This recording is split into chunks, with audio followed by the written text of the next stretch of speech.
Everyone, welcome back to my YouTube channel. So ಇವತ್ತು ನಾನು potato capsicum ರೈಸನ್ನು ಮಾಡ್ತಾ ಇದ್ದೀನಿ. ಸೊ ಅದಕ್ಕೋಸ್ಕರ ಇಲ್ಲೊಂದು ಪ್ಯಾನ್ಗೆ ಎಣ್ಣೆ ಮತ್ತು ಚಕ್ಕೆ, ಲವಂಗ, 2 ಮೆಣಸಿನ್ಕಾಯಿ, ಕಟ್ ಮಾಡ್ಕೊಂಡಿರೋ ಈರುಳ್ಳಿ, ಕಟ್ ಮಾಡ್ಕೊಂಡಿರೋ ಟೊಮ್ಯಾಟೊ, ಹಾಗೆಯೇ ಇಲ್ಲಿ ಸ್ವಲ್ಪ ಕರಿಬೇವಿನ ಎಲೆ ಮತ್ತು ಕೊತ್ತಂಬರಿ ಸೊಪ್ಪನ್ನು ಹಾಕಿ ಇದನ್ನ ಚೆನ್ನಾಗಿ ಮಿಕ್ಸ್ ಮಾಡಿಕೊಂಡು ಮಸಾಲೆನ ಮಾಡ್ಕೊಳ್ಬೇಕು. ಅದಾದ ನಂತರ ಇಲ್ಲೊಂದು ಕುಕ್ಕರ್ಗೆ ಸ್ವಲ್ಪ ಸಾಸಿವೆ, ಸ್ವಲ್ಪ ಜೀರಿಗೆ ಮತ್ತು ಚಕ್ಕೆ, ಲವಂಗ, ಹಾಗೆಯೇ ಕಟ್ ಮಾಡ್ಕೊಂಡಿರೋ ಈರುಳ್ಳಿ, ಕಟ್ ಮಾಡ್ಕೊಂಡಿರೋ ಟೊಮ್ಯಾಟೊ ಇಷ್ಟೆಲ್ಲ ಹಾಕಿ ಚೆನ್ನಾಗಿ ಹುರ್ಕೊಂಡಾದ್ಮೇಲೆ 2 ಪಲಾವ್ ಎಲೆಯನ್ನು ಸೇರಿಸಿ ಹೆಲ್ದಿಯಾಗಿರಲಿ ಅಂತ ಬೀಟ್ರೂಟ್ ಕೂಡ ಸೇರಿಸ್ಕೊಳ್ತಾ ಇದ್ದೀನಿ. ಅದಾದ ನಂತರ ಸ್ವಲ್ಪ ಅರಿಶಿನದ ಪುಡಿ, ಕರಿಮೆಣಸಿನ ಪುಡಿ, ಹಾಗೆಯೇ ಖಾರದ ಪುಡಿ ಮತ್ತು ರುಚಿಗೆ ತಕ್ಕಷ್ಟು ಉಪ್ಪು ಮತ್ತು ಬಟಾಣಿ ಮತ್ತು ಕಟ್ ಮಾಡ್ಕೊಂಡಿರೋ ಪೊಟ್ಯಾಟೊ ಇಷ್ಟೆಲ್ಲ ಹಾಕಿ ಚೆನ್ನಾಗಿ ಮಿಕ್ಸ್ ಮಾಡ್ಕೊಳ್ಬೇಕು.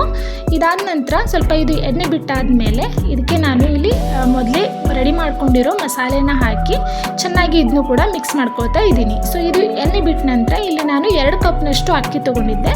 ಸೊ ಹಾಗಾಗಿ ಇಲ್ಲಿ ನಾನು 4 ಕಪ್ನಷ್ಟು ನೀರನ್ನು ಹಾಕ್ತಾ ಇದ್ದೀನಿ.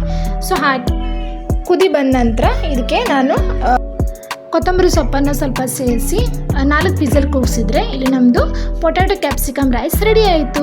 ಸೊ ನೋಡಿದ್ರಲ್ವಾ, ಸೊ ಎಷ್ಟು ಈಸಿಯಾಗಿ ಮತ್ತು ಕ್ವಿಕ್ಕಾಗಿ ನಾವು ಬೆಳಗಿನ ಉಪಹಾರಕ್ಕಾಗಿದ್ರೂ ಆಗಿರ್ಬೋದು, ಇಲ್ಲ ಅಂತ ಅಂದರೆ ಮಧ್ಯಾಹ್ನದ ಲಂಚ್ಗಾದರೂ ಆಗಿರ್ಬೋದು, ಈಸಿಯಾಗಿ ಮತ್ತು ಟೇಸ್ಟಿಯಾಗಿ ನಾವು ಈ ಪೊಟ್ಯಾಟೊ ಕ್ಯಾಪ್ಸಿಕಮ್ ರೈಸನ್ನು ಮಾಡ್ಕೊಳ್ಬೋದು.